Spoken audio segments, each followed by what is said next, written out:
யாரிடத்துல கர்த்தர் அதிகமாய் ஒப்புவிக்கிறாரோ அவனிடத்துல அதிகமாய் கேட்பார். இந்த வசனத்தை, இந்த வார்த்தையை மறந்துடாதீங்க. யாரிடத்துல கர்த்தர் அதிகமாய் கொடுப்பாரோ அவனிடத்தில் கர்த்தர் அதிகமாய் கேட்பார். உங்க இடத்துல ஆண்டவர் கிருபையின் வரங்கள் அதிகமாய் கொடுத்தாருன்னா அந்த வரங்களை வைத்து, அந்த கிருபையின் வரங்களை வைத்து என்ன செய்றீங்க? ஆண்டவர் உன்னிடத்துல பணத்தை கொடுத்திருப்பாருன்னா அதை வைத்து நீங்க என்ன செய்றீங்க? ஆண்டவர் உங்களுக்கு தாளந்து படிப்பை கொடுத்திருப்பாருன்னா அதை வைத்து நீங்க என்ன செய்ய போறீங்க? செய்து கொண்டிருக்கிறீங்க. அதை ஆண்டவர் கேட்பார். யாருக்கு அதிகமாய் கொடுக்கப்படுமோ அவனுக்கு அதிகமாய் அவனிடத்தில் அதிகமாய் கேட்கப்படும். யாருக்கு இப்ப அதிகமா எனக்கு தாங்க ஏசப்பான்னு சொல்லுவீங்க? ஏசப்பா எனக்கு அதிகமாய் தாங்கன்னு சொல்றவங்கள கையை உயர்த்துங்களேன் பாப்போம். உனக்கு அதிகமா ஆண்டவர் கொடுப்பார். ஆனா கொடுத்தவர் சும்மா இருக்க மாட்டார். நான் உனக்கு கொடுத்தேன்ல, கணக்கு காட்டுன்னுவார்.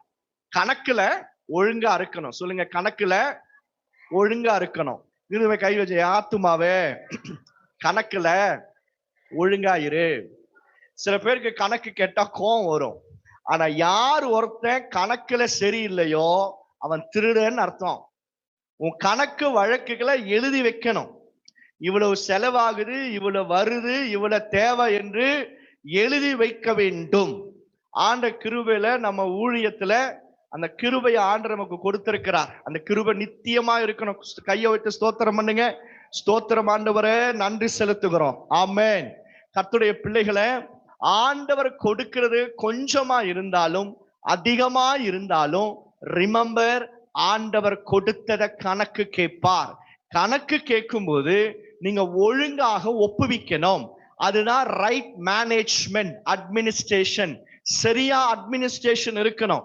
இது எங்க காணோம், அது எங்க தெரியல அப்படின்னு இருக்கவே கூடாது. சில பேர் சொல்லுவாங்க, தெரியவே தெரியும், எனக்கு என்ன தெரியும், எனக்கு தெரியவே தெரியாது. அப்ப நம்ம எதுக்கு இருக்கிறோம்ல? உங்க வீட்டுல பொருள் காணாம போது இல்ல முடிஞ்சிருச்சுன்னா யாருக்கு தெரியணும்? சொல்லுங்க, எனக்கு தெரியணும். சொல்லுங்க, எனக்கு தெரியணும்.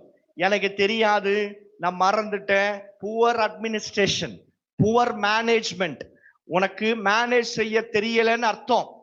புவர் மேனேஜ்மெண்ட் இருக்கிற ஆட்கள் எதையுமே கர்த்தரிடத்திலிருந்து பெற்றுக்கொள்ள முடியாது. புவர் மேனேஜ்மெண்ட், புவர் அட்மினிஸ்ட்ரேஷன், அப்படிப்பட்ட ஆட்கள் தேவனாலே ஆசீர்வதிக்கப்பட முடியாது. உனக்கு ஆண்டவர் செலுத்திருக்கிற கொடுத்திருக்கிற காரியங்களை சரியாக நிர்வாகம் பண்ண வேண்டும். வாயை தந்து சொல்லுங்க, சரியாக நிர்வாகம் செய்யணும். ஆமென். நான் ஒரு வீட்டுல நாம பேசிட்டு இருந்தோம். அவங்க சொன்னாங்க, ஒரு நபர் அவங்க வீட்டுல இருக்கிறது, பொண்ணு பையனுக்கெல்லாம் கல்யாணம் பண்ணி கொடுத்துட்டாங்க. அந்த ஐயாவும் அந்த அம்மா மட்டும்தான் இருக்கிறாங்க. பேச்சுவார்த்தையில கேட்டேன், ஒரு மாசத்துக்கு எவ்வளவு லிட்டர் எண்ணெய் செலவழியுது வீட்டுல அப்படின்னு கேட்டேன். ஒரு மாசத்துக்கு எவ்வளோ லிட்டர் எண்ணெய்?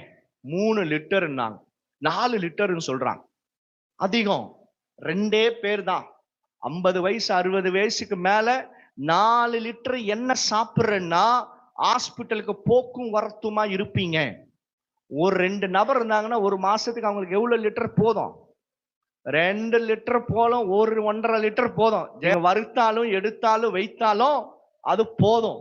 அதிகமா போகுதுன்னா கர்த்தருடைய பிள்ளைகளே ஆபத்து என்று சொல்லி அர்த்தம். நிர்வாகம் சரியா இருக்கணும், மேனேஜ்மெண்ட் சரியா இருக்கணும். மேனேஜ்மெண்ட் சரியா இல்லைன்னா கர்த்தர் நம்மை நம்பி பெரிய காரியத்தை கொடுக்க மாட்டார்.